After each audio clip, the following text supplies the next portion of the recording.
I'd like to thank our sponsors for making a Great City series, which started back in January of 2018. It spurred several new community meetups, a metro-wide study, and an important discussion about how and what we need to do to make Kansas City a great and livable city.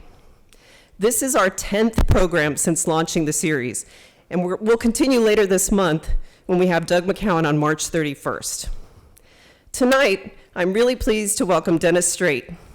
Dennis is the managing principal of Gould Evans here in Kansas City. A little over 2 years ago, I met with Dennis, and he warned then, as he still does, that most urban development over the past 70 years has failed to create enough revenue to fund its infrastructure. Streets and utilities are deteriorating, yet we keep building more.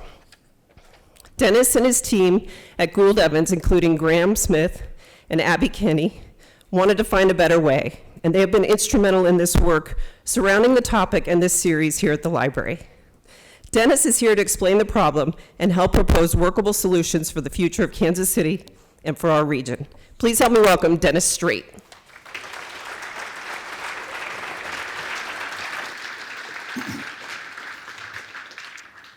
Thank you all.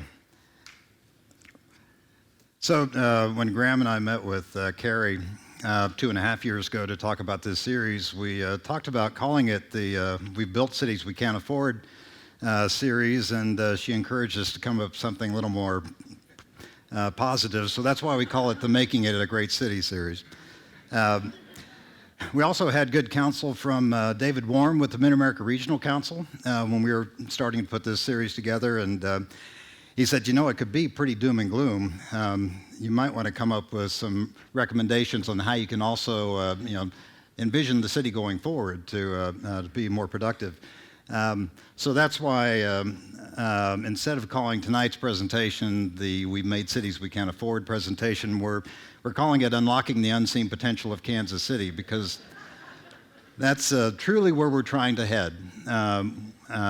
We've been recognizing this as planners and architects for a number of years now, but it's a difficult discussion to have with cities because it's a different way of seeing your city. So let me get into that. One of the advantages that we've had here in the Midwest for years is that we can see the future. Because all we have to do is pay attention to what's happening on the coast and look 5 or 10 years in the future, and we'll see it here in Kansas City. And that's been an advantage for us, and it continues to be, but we're going to look at that in a different way. Now, this map will come back, but this is indicative of a new way of understanding our city that we're promoting. We understood that when if we wanted to make progress with this discussion, we needed to make it a public dialogue. So we crafted this presentation to focus on one simple part of our infrastructure, just our streets. There's plenty of other ways we could extrapolate this discussion to all aspects of our infrastructure and our public services, but we're really trying to make it an easier concept to understand, because the better we can understand our cities, the clearer it will be for us all to go forward. And we start with this one example. Because we are dealing with new technologies all the time. I have a gentleman I know that was one of the early safety engineers for General Motors back before we had shoulder belts. And he told me a phenomenon that they learned early in their studies, that when you're driving down the road and you see you're going to have a collision, your natural inclination as a human being is to reach across the car and protect your passenger, right? Well, that turns out to be the exact wrong thing to do. So when you're going down the road, say 55 miles an hour, and you have a collision, for the first few moments, the car is absorbing that collision.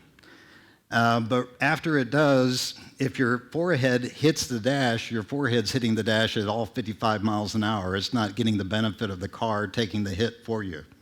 So when you slow somebody down, you're giving them just enough of a hesitation to really do much more damage. And it wasn't because you intended that at all.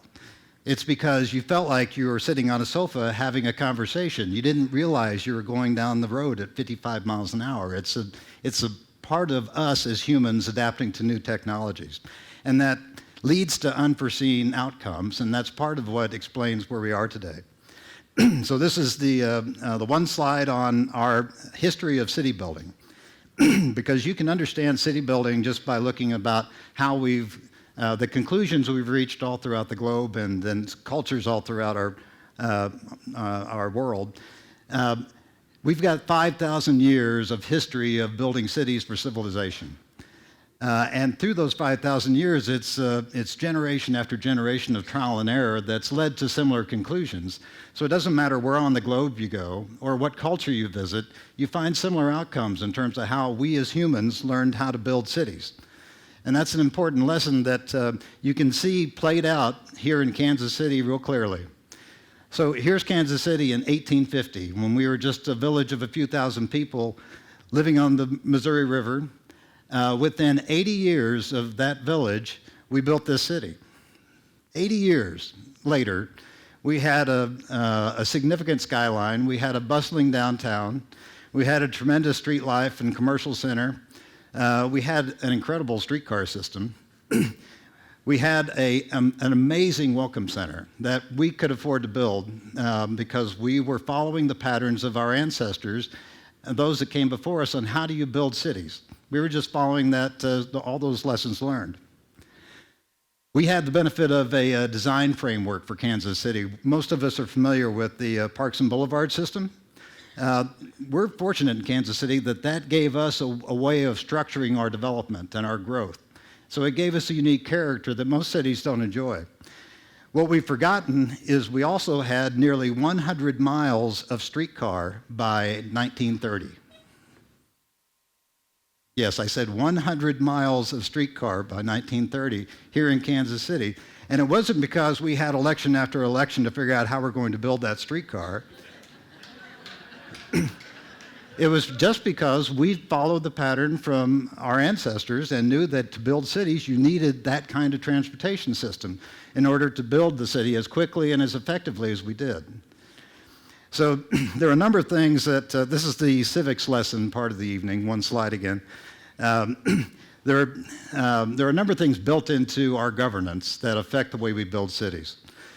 You can go back to the founding of our country. The fact that we are unique in a country in that we value the rights of the individual above the rights of everything else, the rights of the government, that's still an experiment we're working on, right? Well, the founding fathers understood that, or they thought that the best way to ensure that we would maintain that form of government is if we had independent property owners. So from the very beginning, there were built-in biases to the way we governed ourselves to encourage us to be property owners. So you can track that back to our founding father, Thomas Jefferson came up with an efficient way to subdivide the country, a new way to survey that allowed us to quickly subdivide and start selling off the country. We had the railroad expansion that happened all through the 1800s. Many of you might have had family that benefited from the Homesteading Act in the late 1800s, early 1900s. Then we get into the 1900s, and still most of us don't own their own home. So then we changed that, because up until the middle part of the 1900s, you had to take out either a 5 or a 10-year note in order to buy a home, and most of us couldn't afford that. So we came up with a 30-year government-subsidized mortgage that allowed us to now be able to afford homes. We made that more and more accessible as the decade went on, or the years went on. We come back from the war, and we create the largest market ever in terms of the baby boom. So we were starting to create a lot of demand, and then we built the interstate highway system. So all these things were lining up, but in 1950, we hit a threshold. So by 1950, most American families now owned one of these for the first time in the history of city building. And it changed the governor that we had used for the previous 5,000 years to inform us on how to build cities. So the governor is, when we were building cities, we were building it for people to be close together. That's why we started coming together and forming civilization and trading with each other and sharing and being close to where we worked and close to where we shopped. All those things were important, and we'd learned how to build that way through all those years of city building. But by the time we all had these, the idea of being close together changed, because now it was real easy to drive 15 miles in 15 minutes. And it changed the scale of city building, because we had a new way of moving around. So if you look at the pattern here in Kansas City, the simplest way to draw that is just to look at our city within the first 100 years, when we grew from that little village to a city of 500,000 people living now within an 80 square mile area. That's indicated there in gray. And then we got this new disruptive technology that allowed us to get around much easier, and so we did. We took advantage of it. And you can see that over the subsequent 70 years, we grew quite a bit as a city, because again, we weren't governed by that proximity of being close together because of how long it took to walk to the grocery store. We now had the ability to get around much easier, and we did, and we grew to a city 4 times that size. We're nearly 320 square miles today as a city here in Kansas City, Missouri. But unfortunately, our population is about the same 500,000 people as it was 70 years ago.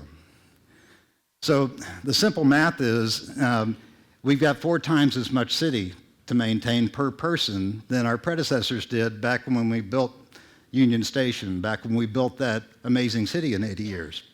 Now you can look at the patterns of infrastructure development that we've built over those last 70 years, or actually over the last 170 years total, and you can see that it's spread throughout.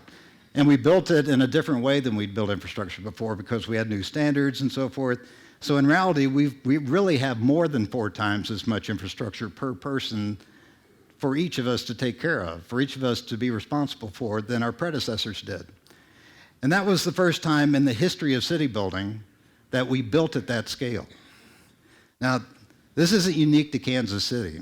This is what cities all around the country were building. This is the same way that you can pick almost any city and you'll find this pattern. Now unfortunately, we did it more than most in terms of spreading out. There are other cities like Oklahoma City and Memphis that did similar things, and they spread out more, but everybody took advantage of this new disruptive technology to get around and to move out. So we didn't intend for that to cause the increase in infrastructure per person, but it did. So back to our streets analogy.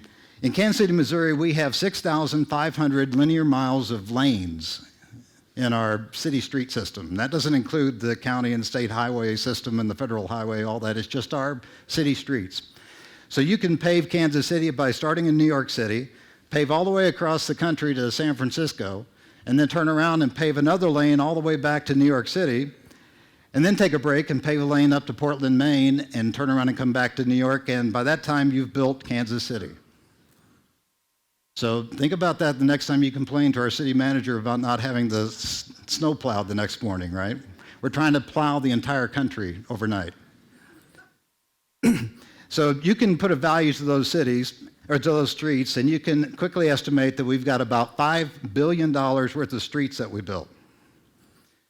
And then you can talk to engineers, and you can get an idea that perhaps a street will last 50 years if you take care of it. So if you go through the math, that means every year we ought to be setting aside about $100 million to take care of our streets. But streets won't last that long unless you take care of them. So, those mill and overlay processes that we see where they're grinding up the street and putting a new surface on them, that's more or less like putting a new roof on your street because it protects the substructure of the street, which really gives it its integrity. So if you don't do that kind of work on a regular basis, the street starts to fall apart and you get potholes. Yeah. So if you add the potholes or the street maintenance to the discussion, we really need to be putting aside about $124 million a year to pay for that $5 billion worth of streets, just to make sure that we've got those streets available to us to serve and access all the properties that we've developed. So in the current budget, not the one we're wrestling with now, but in the current budget, the Public Works Department issued a paper to the council and recommended that we put aside $16 million to take care of our street system. It's called street preservation funds. Now, the Public Works Department didn't recommend $16 million because they knew that's all that was needed. They recommended $16 million because they knew that was the best they could get. Previous year, they got $15 million. A couple years before that, maybe 12 or 13 million. We're all accustomed to that in terms of the debates and the challenges we have every year when we try to budget because we've got many more demands than we've got resources. So we've grown accustomed to this dilemma of not being able to fund our infrastructure plus many other things. Now, the other thing that we've done that I consider heroic and I'm very proud of for our city is that we all voted to create an $800 million fund over the next 20 years to fund our infrastructure. That was a bold step and a challenge most cities don't take on. So that's creating $40 million a year, and out of that $40 million a year, there's been about $7 million a year set aside for our street preservation. If you add that to the $16 million that was in the budget, then last year we had $23 million to address our street maintenance cost, and it was about a fifth of what we needed. And this was a banner year for us because of the GO bonds. Now, that same white paper that the Public Works Department put together also explained to the city that based on our annual assessments of our street condition, most of our streets have either failed or they're in very poor condition. And to really address that, we needed to be putting aside $166 million a year, not the 124 that our simple math just showed. Because our math was based on building all those streets new, and our streets aren't new. So many of our streets are many, many years old, and the condition is much worse than even 50-year-old streets. So the Public Works Department recognizes we've got a $166 million problem, which is 10 times more than they could ask for, right? And it's because of the city that we've built. So we've had a lot of discussion this year on property taxes because of the reappraisals. A quick primer on property taxes, because in theory, we could take all the property taxes that we pay and we could apply it just to this one problem of streets. Well, first off, Kansas City, Missouri only gets 20 cents of every dollar you pay in property taxes. The rest goes to the school and county programs and so forth, our libraries, which is a good thing. Out of that 20 cents on the dollar that Kansas City, Missouri gets, only about 2/3 of that is actually coming from real estate. You know, that your property taxes also cover your jet skis and your RVs and your cars, that kind of stuff. So for the real estate portion of that, if you apply what comes from real estate, along with what's available to the council to consider to use every year, because out of that 20 cents on the dollar, 60% of it is already dedicated. So they only have use of 40% of it. And so from real estate, you can calculate that we get about $40 million a year that the council, at its own discretion, can choose how to spend. So if they chose to spend all of that on our street problem, they'd be able to solve a fourth of our street problem. So we didn't sit down in 1950 when we all now had this new way of getting around and recognize, we just didn't know to recognize that we were building a city in a totally new way. And we needed to budget for it in a totally new way. That's part of why we find ourselves with an infrastructure predicament. And it's not just Kansas City. I've just explained why we have a national infrastructure crisis, because this same phenomenon happened everywhere around the country. So one more example.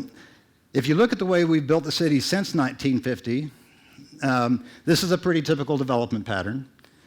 And if you measure up all the streets in that neighborhood, and you apportion it to every home in that neighborhood, you see that every home needs about 136 linear feet of street to get back and forth. That's its portion of the street network. And if you go back to our budgeting, you can see that every home needs to be generating about $657 in tax returns, tax revenue, to pay for the public investment in its streets. And if you go through all this math that we just talked about, and you apportion it based on a $250,000 home, that's the number we picked, you'll find that the amount of money that home generated that goes towards our street preservation is actually about $94 for a $250,000 home. And that $94 does not come near the $657 that we need to balance the books in that example.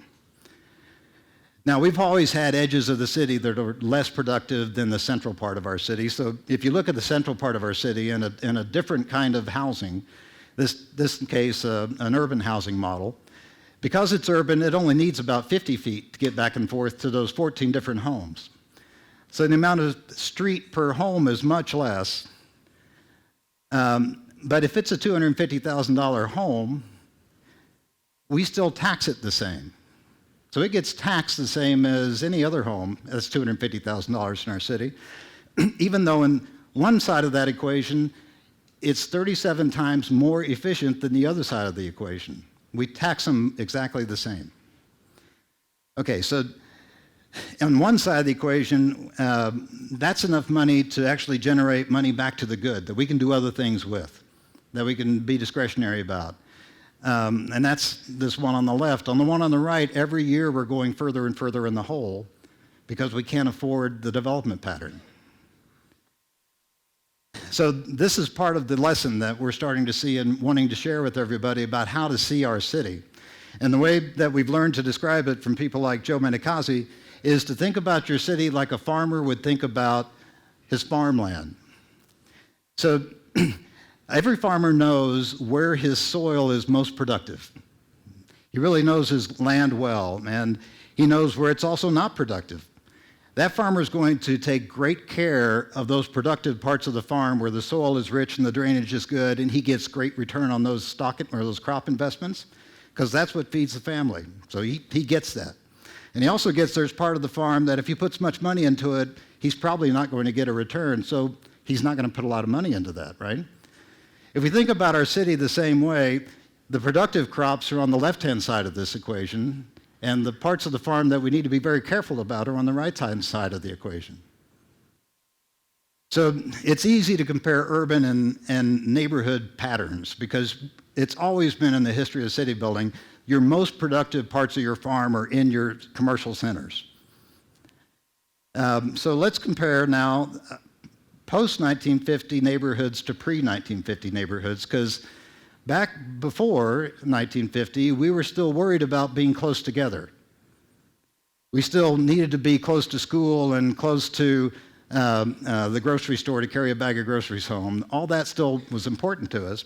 So even the way that we built our street network and the sizing of our lots was 3 times more efficient in this model than the way we've built them since 1950. But it didn't stop there, because prior to 1950, we had a much more diverse housing stock that we would build in our neighborhoods. We built variety into our neighborhoods for a variety of reasons, but we had learned to do that over the years, and we didn't think about it any differently. It wasn't until after 1950 that we came up with this idea of creating single-use types of zones, like single-family or multifamily or commercial. That's a fairly new invention that we overlaid on our city building. So if you look at your farm, and you look at the pre-1950 neighborhoods, they had these very productive little buildings scattered throughout our single-family neighborhoods that were duplexes, triplexes, sixplexes. We all know the colonnade buildings we see scattered all throughout our historic neighborhoods. Those made those parts of the farm very productive, even as residential. So 6+ times as productive as the way we built neighborhoods since then. Now, if you play out the $250,000 home model, you quickly get a sense about how much value there is in terms of private investment to public investment. What's interesting is when you change one number, this number on the left-hand side of the equation can go down to a $50,000 per home value. That's compared to the $250,000 per home on the right-hand side. Because that $50,000 home is in a much more efficient neighborhood, if you look at the bottom line, you're generating about the same return on your investment in infrastructure on the left side as you do on the right side. That is not the way that we think about our city, right? We think about our city having affluent neighborhoods and having poor neighborhoods. And those poor neighborhoods have the $50,000 homes in it. And the affluent neighborhoods have $250,000 homes in it.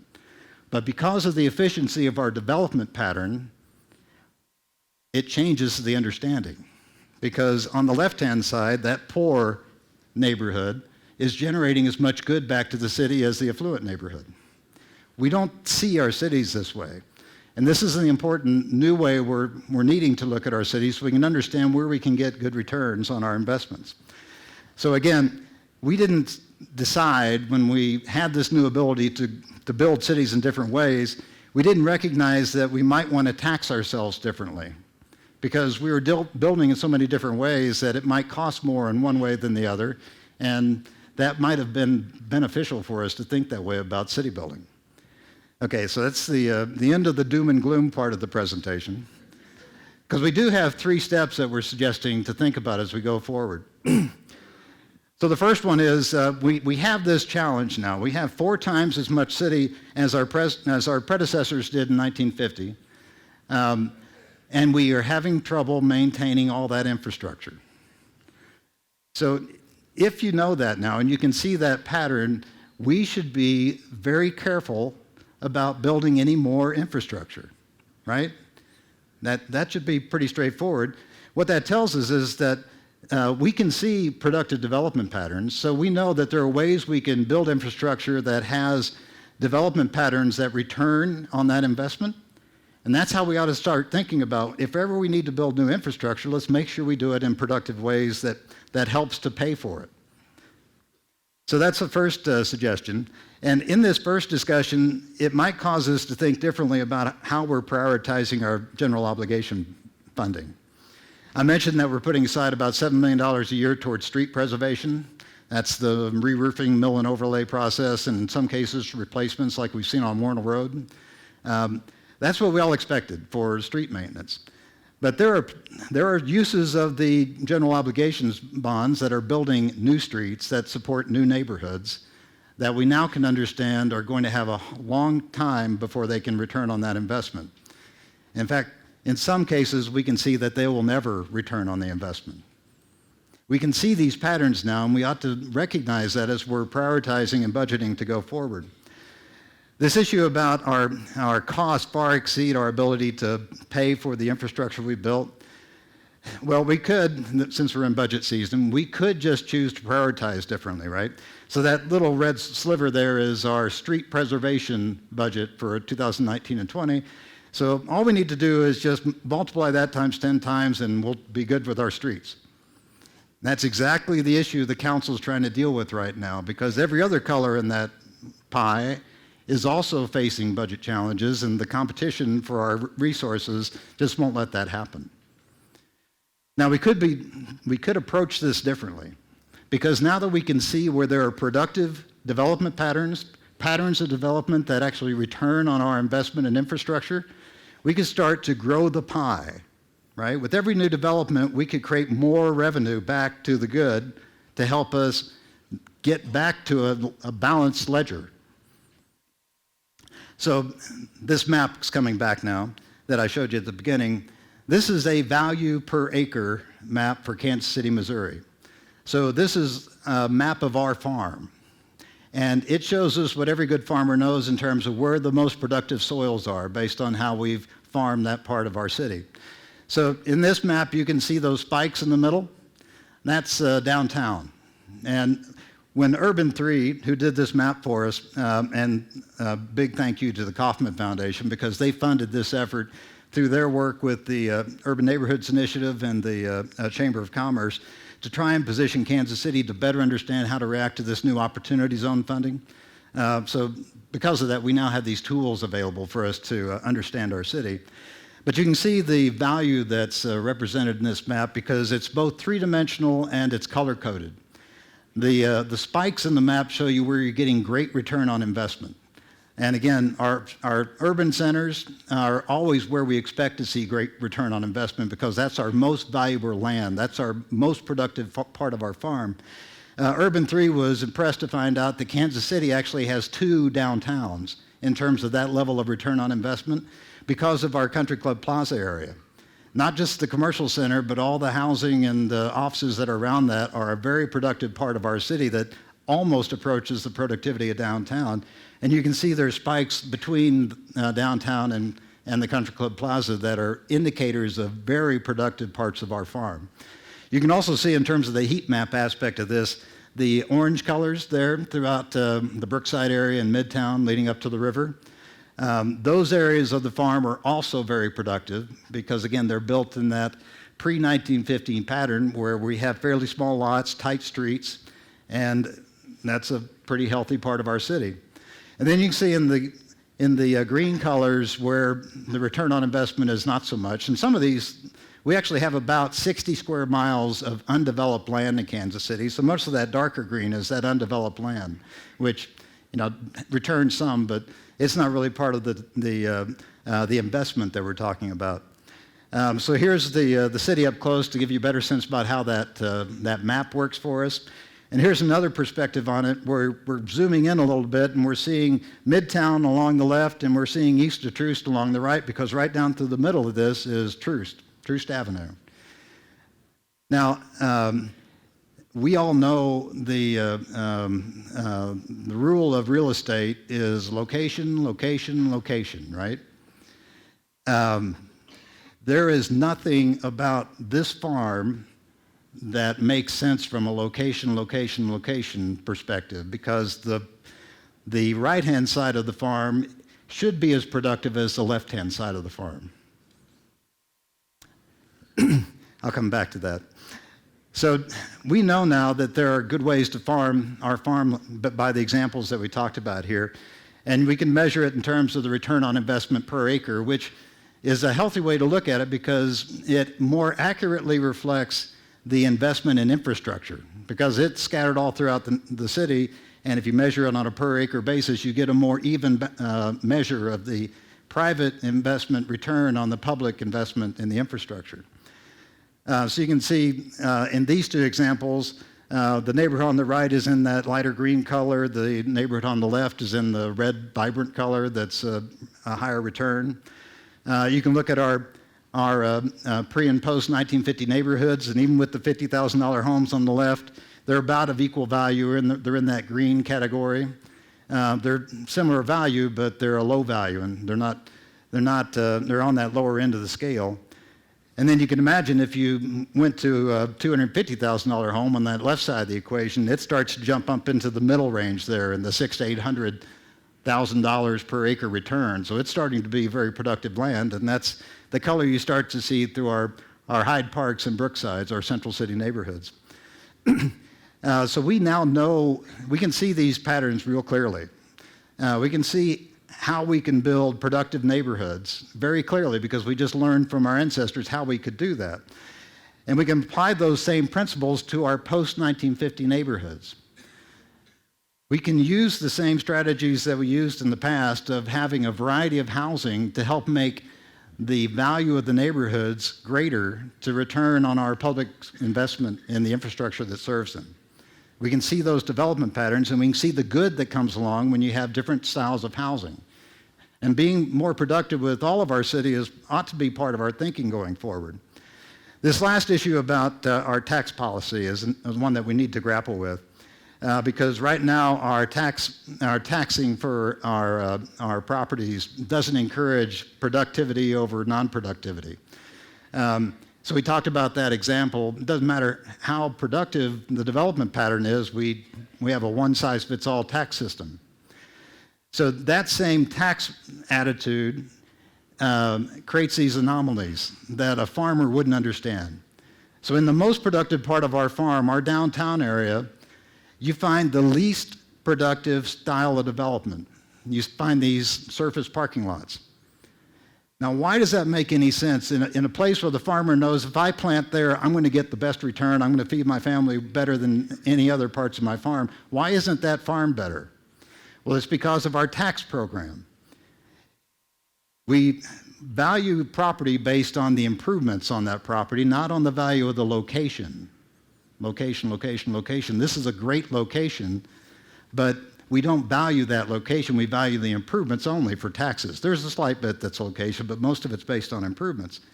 So that formula tells you can buy a piece of property and put a low-cost improvement on it, like a parking lot, and you can hold that property for a long time because you're not paying much on it for a holding cost. The taxes are pretty low.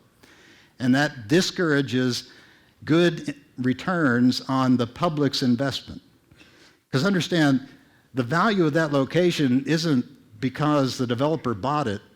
The value of that location is because 170 years of Kansas Cityans have built this city to make that the most valuable part of our farm. We as a community ought to expect better returns on all that investment we've made throughout the years. There's a different but related discussion on the right-hand side of the slide. Because of that tax program, if you want to buy a low-cost home in a disinvested neighborhood and then just let it fall apart, then you don't have hardly any taxes to pay, and you can put it into a family trust for 50 years.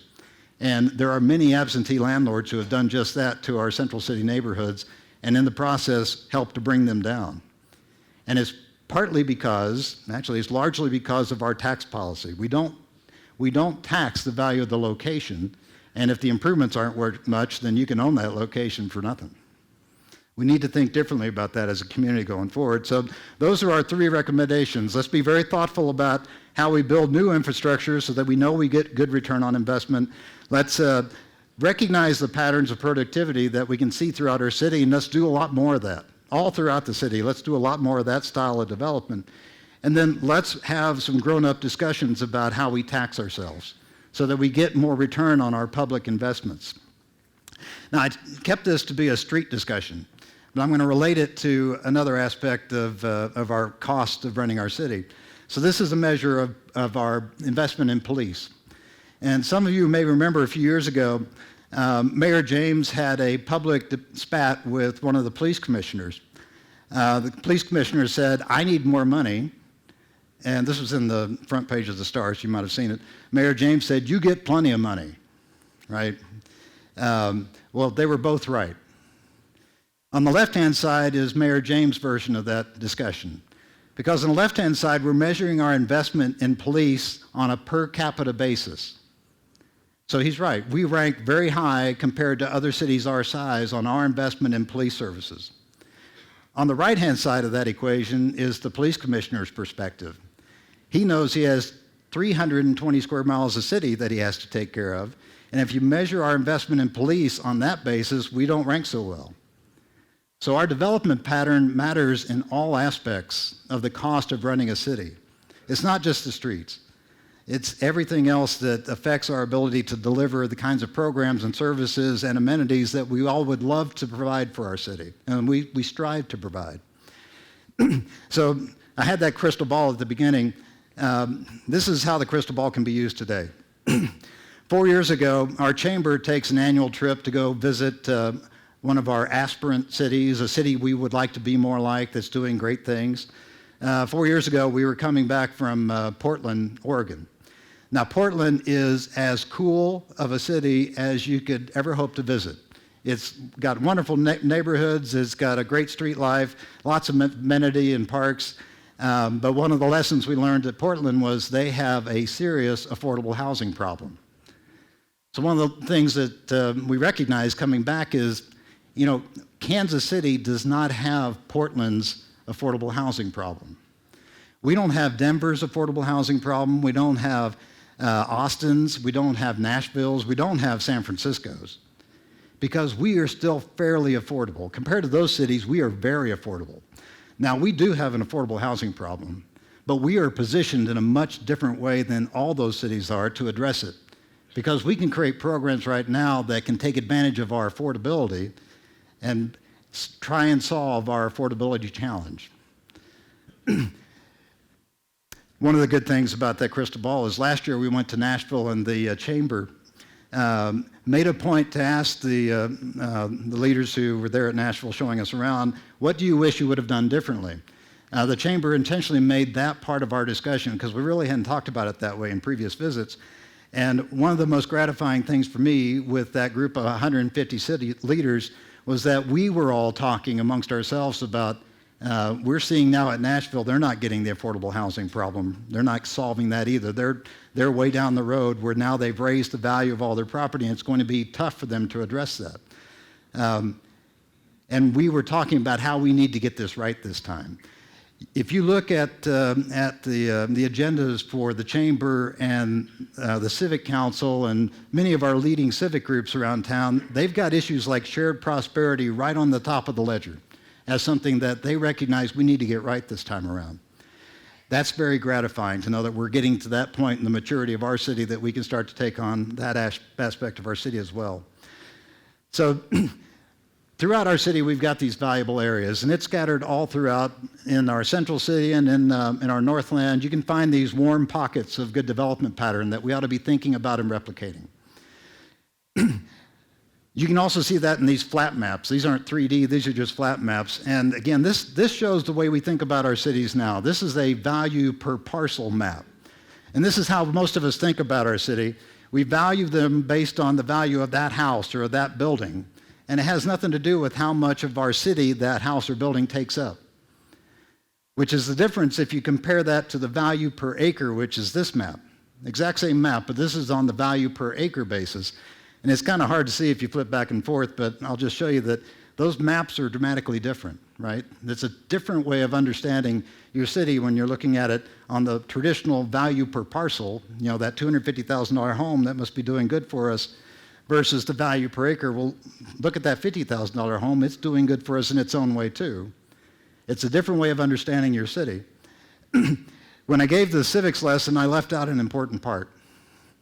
Because even though it's baked into our governance to make property owners out of us, it was favored for many of us, but not all of us. There are just as many policies built into our system that made it impossible for minority communities to participate in the wealth building that we've all enjoyed, many of us have enjoyed for the last 150 years.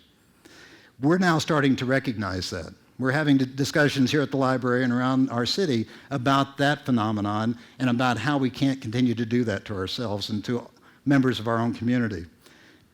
So when you look at these issues together, when you start to recognize that there are ways we can move forward as a city that create better return on investment, plus when you recognize that the pattern of development and value that's emerged over the last 70 years is not due to the farm, it's due to bad public policy.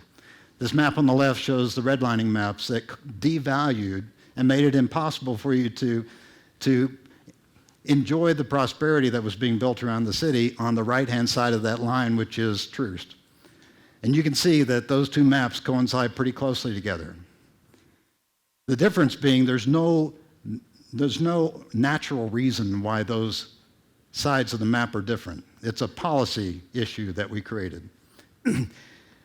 So now we're at this point in our history of our city. We've got a beautiful city.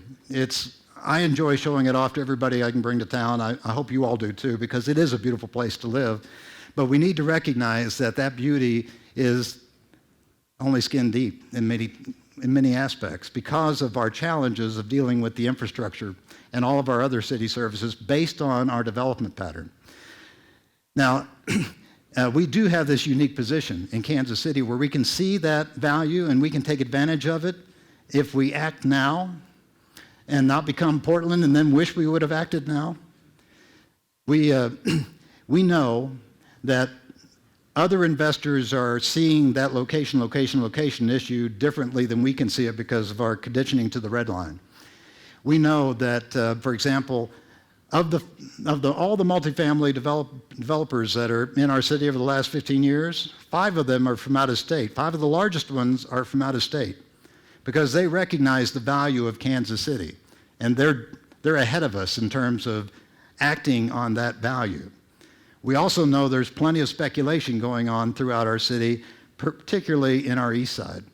And if we don't act soon, if we don't start putting policies in place that help us address gentrification, if we don't start putting policies in place that help the entire community to participate in the shared prosperity that this next generation of city building can provide us, then we're going to miss this golden opportunity for Kansas City. That's something that we're really trying to help everybody see and take advantage of while we can. It's very gratifying to see so many of you here tonight. I hope you can help us share this discussion. We're calling it a discussion because we're trying to get it right. And there are some issues here that we may not have exactly right, but we know that we're directionally right in terms of how we're starting to see the problems facing our city, plus the opportunities. And we really want to start a public discussion about that so we can all start to build a city that is not only beautiful, but is a model city for other cities to try and pattern after, because we can be that city. Thank you all for coming tonight.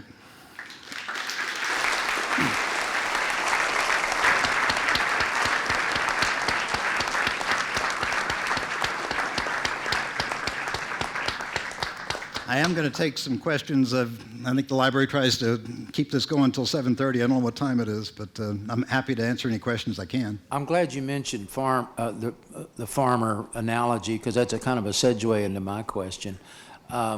I went home to my hometown and talked to some of the folks down there, and the state of Missouri is basically run by affluent farmers and grain elevator operators and people like that. And so my question is, how a city has to deal with the state government. State government is extremely rural-centric, and that's putting it mildly. Do you have any thoughts on how our city can negotiate with Jeff City, which is very country and has rural values and not all that concerned about cities where they should be? How do we negotiate with the state of Missouri the way it is constituted now? So one answer to that would be because of these new tools we have from the Urban 3 value per acre mapping of our city, they not only showed the maps I showed you tonight, but they showed maps of our county and maps of our state that were, again, showing value per acre throughout the county and throughout the state. You can clearly see Kansas City and St. Louis on that map that's otherwise, not surprisingly flat. But you can clearly see where the value is being generated in our state from that map. I don't know that we clearly see that throughout the state and in our discussions about how we govern the state. But if we recognize those parts of the farm that are creating good back to our state, as good farmers, we would be careful about those parts of the farm and we'd be attentive to them. So that would be a different way for us to talk about our cities with our state government. Yes. Several years ago, Kansas City, Kansas came together with Wyandotte County to form the unified government of Wyandotte County. Would such a movement in Kansas City, Missouri, I understand to be politically challenging, but for Kansas City, Missouri to come together with Jackson County and form some kind of unified government, would that exacerbate or alleviate these issues? Oh, okay. So when we decided to start this discussion and we lobbied to get the funding for the Urban 3 maps, we intentionally wanted to focus just on Kansas City, Missouri, because it can get really complicated really fast because of all the metropolitan area, all the different jurisdictions, and our state line. And we have the whole range of issues we can illustrate and understand just in our own city, Kansas City, Missouri. So that's how we were encouraging the funding for the value per acre map. When Kaufman agreed to fund that, they said, but we want to fund both Kansas City, Missouri and Kansas City, Kansas. Because both cities are being impacted by this opportunity zone potential. And they wanted to have both cities benefit from those resources. Now, there's obvious differences between Kansas City, Missouri and Kansas City, Kansas. If you look at the scale of healthy cities to not healthy cities, you could put Detroit, Michigan here, and we all know that. It's become common to all of us to understand that challenge that they have. Kansas City is somewhere in between those two in terms of being able to cover our costs. We're not Detroit, but Kansas City, Kansas is very close to Detroit because of the amount of disinvestment that's happened over too many years and the vacancy that they're wrestling with in their city. So I'm saying all that because I'm going to tell you this story. When we brought Chuck Marone from the Strong Towns organization to be our leadoff speaker back in January of 18, our planning studio was pretty excited about having him here in town because we were going to spend the afternoon with him and find out about all the things he's doing, share what we're doing. That was going to be fun. We get a call from his assistant that morning, and they say, well, Chuck's going to meet you at the library tonight. The mayor of Kansas City, Kansas is picking him up at the airport because they want to meet with him this afternoon. So I didn't know the mayor that well, and I was kind of upset with him, right? Because we thought we were going to have him here, or have Chuck in our office. Well, it turns out that Mayor Alvey and Alan House, who's an assistant city manager, had recognized that they need to be a lot smarter about how they govern going forward. And they had recognized the importance of this value per acre approach towards their city, and they were moving down a path that they are now well down. Even though they are in much more challenged condition than we are in Kansas City, Missouri, they are recognizing the importance of paying attention to their farm in a different way, and they're starting to be very data-driven. and very strategic about how they can make whatever small investments they can so they can get the best return. That's part of the reason why our next speaker on March 31st is a gentleman named Doug Mcmullen from the city of Memphis. Because Doug is, and the city governance there is very metric-based. They worry about outcomes on everything they do, from park programming to infrastructure investment, and it's a healthy way that city's starting to turn the corner. And we want Tim to share that with us because we're in the middle of updating our comprehensive plan, which is our primary tool to guide the development of our city. We're really hoping this tool becomes part of it, this value per acre tool. But we're also hoping that we can start to use more of a metric-based, a data-driven based approach to thinking about how we manage our farm. So to finally answer your question, the unified government benefits from being Kansas City, Kansas, and the county all in one government because they have access to data that's very easy.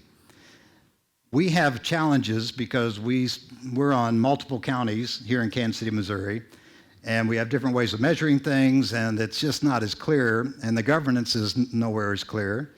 And if we wanted to collect information like they can in the Kansas City side of the equation, we have trouble doing it because of just the way we've structured ourselves. So there's a significant benefit to being unified in that regard. Other cities that have that benefit are able to address these issues of governance in a much more productive way. Dennis, you focused on Kansas City, Missouri, and obviously we have a state line, which you referenced, and the state line has really exacerbated the sprawl issue in metropolitan Kansas City. Have you taken a look at what the infrastructure costs for Johnson County would be over the same period that you've looked at Kansas City, Missouri? Is there a silver lining long term? Will their lack of density result in actually higher infrastructure costs than ours because we have more density? And by the way, we not only have a border war on jobs and office buildings, we have a subdivision border war as well. Well, so again, we were trying to keep our study simple, and so we only focused on Kansas City, Missouri. But you can see the same development patterns in Kansas City throughout our entire metro area. One of the significant differences between the post-1950 neighborhoods in Kansas City, Missouri, and the rest of the metro is they're part of an older city. So our infrastructure costs are not just post-1950, it's all of Kansas City, right? So we've accumulated a lot more debt over our 170 years than newer cities. And most of the cities near the side of the state line are not much older than 1950, if that even. So if you follow the way the math works on this return on investment, and if you don't take care of your streets for the first 50 years, it doesn't really show up too much, but then it starts and it does. These cities are only 50 to 60, maybe 70 years old, so they're just now getting to the point that we've been at for some time. From the development pattern alone, there's reason to expect those patterns are going to have the same impact on either side of the state line. So we know, because of our efforts in this discussion, that there are other cities throughout our metro who are recognizing this and are trying to have these discussions too. It's not just Kansas City, Missouri. And again, it's not just our part of the country. It's cities all around. Yes. Struggling between two questions. One is that if you're proposing a new tax incentive based on acreage, wouldn't that actually in the short term hurt the poor sections of town where the values are not high on the properties, but they have more lineage on the street? Wouldn't that force people in poor areas to have higher property taxes, in which case their property is not worth so much and they couldn't make those payments? Is that your proposal for taxes? You could create a system that does that, but I don't know why we would. So how we structure our tax program going forward is important, and I appreciate that you point out that it's a tax incentive discussion. I was just talking about changing the way we tax, but presently we have a tax incentive that doesn't encourage productive development patterns, right? Because it doesn't cost you any more, no matter how you want to develop residential in our examples here, you pay the same tax. If you're being taxed based on the cost of that style of development, it would change the motivations, right? So we already have a tax incentive baked into our current property taxation program. We just don't think about it that way. One of the things that Urban 3 pointed out is that we incentivize residential over commercial because we tax commercial on a valuation basis almost 50% more than we tax residential. So we're used to having debates in our city about TIF programs and those kinds of tax incentives, but we don't really recognize that we have other styles of incentives built into our property taxation. That if we pay attention to those and think about those, we might want to create different motivations to the way that we just use those incentives. Did you have a follow-up event on just the tax aspect of this? Well, for like the poor parts of the city, what would you do there? I'm sorry, is that what you were asking about? Yeah, I mean, would you flush that out more, the tax I incentive? think we need to have those discussions. And it's not that, again, cities always had very productive centers and not so productive edges.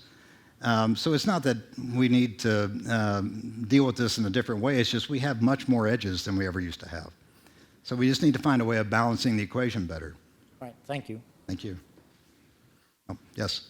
Hi, yeah, I am actually a big follower of Strong Towns. I'm really excited that you brought up like Chuck Marone. I actually contributed to an article a year or two ago on Strong Towns, and I wonder if you can kind of go into much about incrementalism and how Kansas City fares. Does it do a good job? Could it do a lot better? And I wonder if you can talk about how incrementally Kansas City could do better at building its cities or its communities.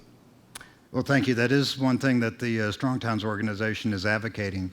And it gets back to that different way that we've built our city with zoning and segregating uses, just one use here and one use there.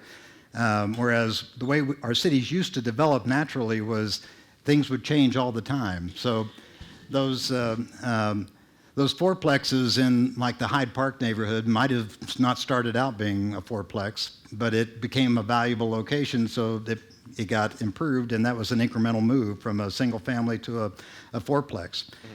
And one of our challenges is it's hard for us to build productively like that anymore because we've regulated that out of the system. Not only have we developed differently over the last 50 years, we've applied new development laws on top of our older parts of our city that don't allow us to take advantage of the productive ways that we built. So we know of plenty of examples where if somebody tears down a fourplex, they can't replace it with an identical fourplex because of our current subdivision regulations. And it's not because we've designed it thinking that that was the right thing to do. We just have inherited this new way of city building. And it's keeping us from being productive. And it's a fundamental reason why we are having a struggle with affordable housing, because it's the diversity of housing in any community that gives different levels of price points, that makes it accessible to different income levels. And without that diversity of housing, you can't address that aspect of the market. So that's a very important part of the Strong Towns organization. I appreciate you bringing that up. Of course, thank you. Yes.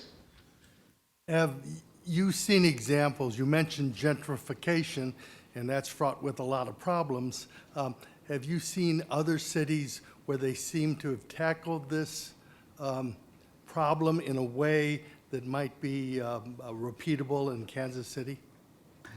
There are plenty of communities who are working on that issue, and there's plenty of tools out there. I wouldn't be able to recite them to you, but that are available for us to think about. We have a few of those available to us now where we can, if we're creative, we can freeze property taxes on a homeowner in an area that's valuing up so they don't have to bear the inflation. But we have to get those programs in place and make those homeowners aware of those things. And we had to have more in the toolkit to work with if we're really going to create a situation that allows for us to rebuild in those neighborhoods in a way that everybody can participate. So I'll take one more question and then let you all go. Yes. Okay, you mentioned TIF, and that kind of set me off because I don't like a lot of the TIF that's going on in Kansas City. I moved here from New York. I chose a neighborhood where I can walk to my grocery store, walk to my doctor's office. I don't have to get in my car and do anything unless I get lazy. I see the city expanding. I see them building houses that are not near anything and giving them TIF.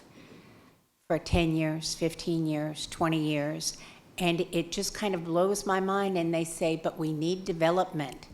I think it's absolutely wrong to say, you're okay, you chose a neighborhood where everything is by you for a value that at the time you chose it was really good, and we're going to incentivize these people to build houses that are 5, 6, 10 times as much as you are, and tell them that on a lot 3 and 4 times your size, we're going to put in new infrastructure and not have you pay a tax, not have you support your library, not have you support your hospitals, not have you support the roads and the streets and everything else that everybody's driving on, because we want development.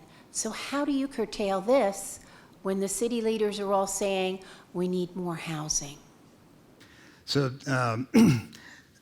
this new way of looking at the city is based on value per acre, which again is a much more accurate way of measuring your return on your public infrastructure investment. But it's not the way we're used to seeing our city. We're much more accustomed to seeing it on a value per parcel. And when you just look through that lens, there is a lot of productivity that appears to be coming from those developments. And it's, in many ways, it's been good that we've had development all around our city that's added to the public troffers. But we also know that we can be much more effective about our use of TIF. And this advocacy for a metrics-based approach to city governance would tell us that when we make a decision to invest in TIF, we ought to know that over the life of that development or that neighborhood or whatever, we should see return on that investment as a city. We owe that to ourselves. When Urban 3 did this study for this value per acre study, Kaufman also asked them to do an assessment of recent TIF investments. And what Urban 3 found was that we have a mixed bag. We have TIF that is good investments, that's actually producing good for the city over the life of that development. And they have examples that are not so good. And they had some that were in between, but they are helping us see how you can make good use of TIF. So TIF by itself can be a productive way of helping us reinvest in our neighborhoods and in our city, but we need to be very careful about how we use it so that we know we're getting a return. And maybe not even a financial return. Maybe there's a social or some other benefit, but we ought to be able to see that return. And we should be able to understand that as a city, and that ought to make sense to us. Right now, TIF doesn't make sense to us, and it should. It should. But a lot of our infill housing is gentrifying our neighborhoods because the developers are coming in and plopping a $200,000 house in a neighborhood that's been $50,000, and I've got elderly that can no longer afford their houses that have been in there 10, 15, 20 years. Yep. Not like the people who are coming in now, and we have more transient where they only stay 3, 5 years and move on and move up. Right, and again, we need to put policies in place that help people stay in place and not be driven out by those forces. The West Side is really challenged by that right now, and we're struggling to come up with policies to help balance that out. But we know that that's already a problem east of Troost, and it's only going to get to be more of a challenge, so we need to be putting policies in place now that help to address that, so we aren't driving people out of their communities. Well, this New Yorker moved east to Troost because I could walk to everything. Yeah, there's a lot of value in that neighborhood. Thank you all for coming tonight.